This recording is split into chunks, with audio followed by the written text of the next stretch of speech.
Welcome back. You are watching the Sunday Footy Show on a morning when Carlton fans dare to dream. And, well, it's not beyond reach, is it, Lauder? No, it's not. Harry Mackay, great battle with Alex Pearce. Eddie Betts kicked 2. Jack Silvagni, could it be the best game he's ever played at AFL level? Walsh, we spoke about him earlier. Cripps battled hard through injury. And Brayshaw and obviously the ruckman, Sean Darcy, was magnificent for the Freo Dockers. But talking of magnificent, Jacob Wiedering and our guest Liam Jones, do they save Carlton time and time again? Liam, you're having an outstanding year.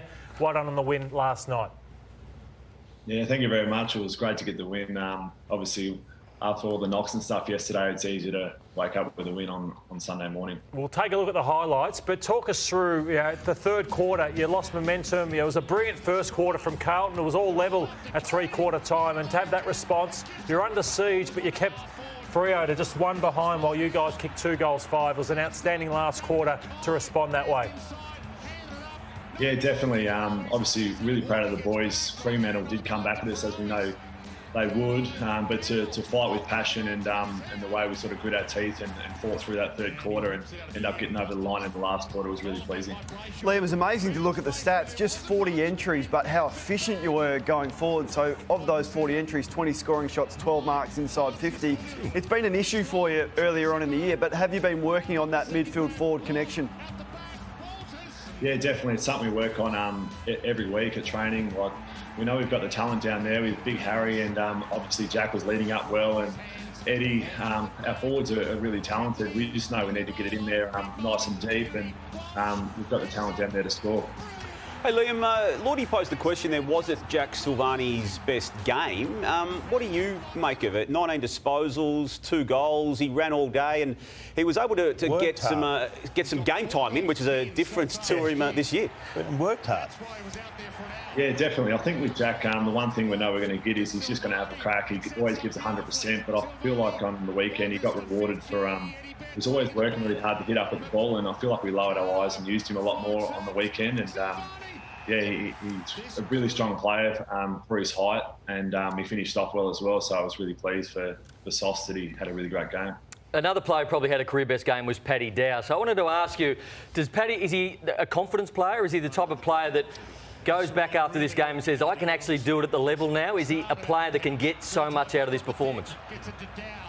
I think so, yeah. I also thought he was great last week. The way that he explodes out of stoppages, I think he's starting to believe that is good enough to be a really good player at AFL level. And I think if he keeps improving, we'll keep improving because he's so strong and he's one of the hardest blokes to tackle. It was, the last 2 weeks have been awesome to see Dowie play so well. Liam, how much of the win was for the coach? I mean, he's been hung, drawn and quartered there for the past few weeks. He's got the review hanging over his head. Supporters are screaming for him. How much of that was for him? Yeah, I think it's for the whole club.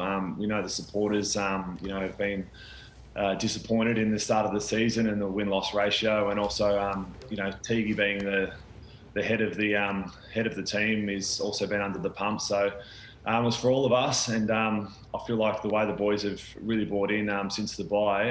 Obviously, we didn't win the first one off the bye, but we've been training really hard, and it's good to see the results coming the last couple of weeks.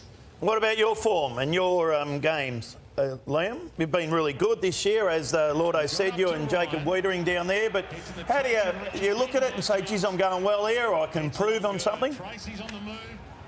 I feel like I was a little bit hit miss in the start of the season, but I feel like, especially since the bye, just coaching with Dale Amos and the other boys down the back line, I've really got a good understanding of my game and what helps me play well. And it just starts with, referencing my man first and just trying to make him irrelevant, and then whatever comes off that, I'll just do my best. I want to ask you that, Liam. So the coach has been under the pump a lot around the defensive system of the club. So you and Jacob are defending really well one-on-one. How much have you worked on your defensive system as a team in the past? Or has David stuck to what you've been doing all year? Have you been working hard at defending better as a side like the top 4 or 5 sides do? Yeah, we've definitely worked on that, especially probably over the last month or 5 weeks. Is just maintaining, that good shift as a team, so they can't plug through us, and so that we aren't defending as a back six inside our D50. We want to turn the ball over as high as we can so we can get re-entries. But just, team defence is really important, which is gap control and a lot of communication and education around that to make sure that we're defending as a group, because we know that if we do clog up those holes, then they won't get through us. And you're a man of many talents. You play the guitar, Liam. I do, yeah. I've been a little bit quiet this year, actually. I'm not too sure why, but I've sort of lost a little bit of inspiration. But last year I was into it a fair bit. I took it up to the hub, which was good fun. Yep. How long does it take to learn the guitar from scratch?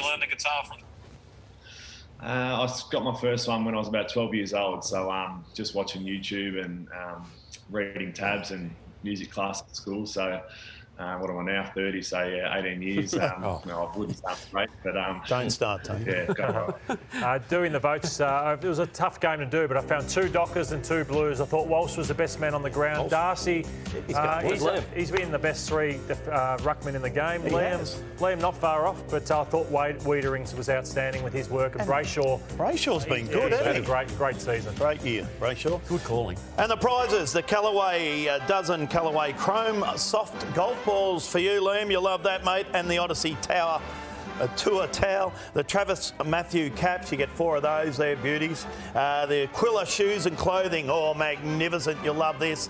Been kicking goals since 1958, has Aquila. The bar fridge from Bar Fridges Australia. There it is there. Magnificent. Get one of those. Rick's Eyewear will give you some nice sunnies there. Use the code word chompers at rickseyewear.com.au for 20% discount. Chomp chomp. Platform 28, Lordo's favourite. I like Glen Ferry Hotel myself, but very nice there. Get in there. And AMFX, this is magnificent. Your custom-made fire pit. Put it out the backyard, thanks to our good friends at AMFX. You're hardly going to put it in the lounge room. Well, put it out. Where are you going to put it, Liam, do you reckon? Yeah, I might chuck it in the backyard. Hey, Liam, you've got Geelong next week, so you're really going to know where you're at. Is it difficult at all not knowing the fixture, what day you'll play, or whether it's a day game or a night game, or you just take it in your stride, or is it a bit sort of like unsettling?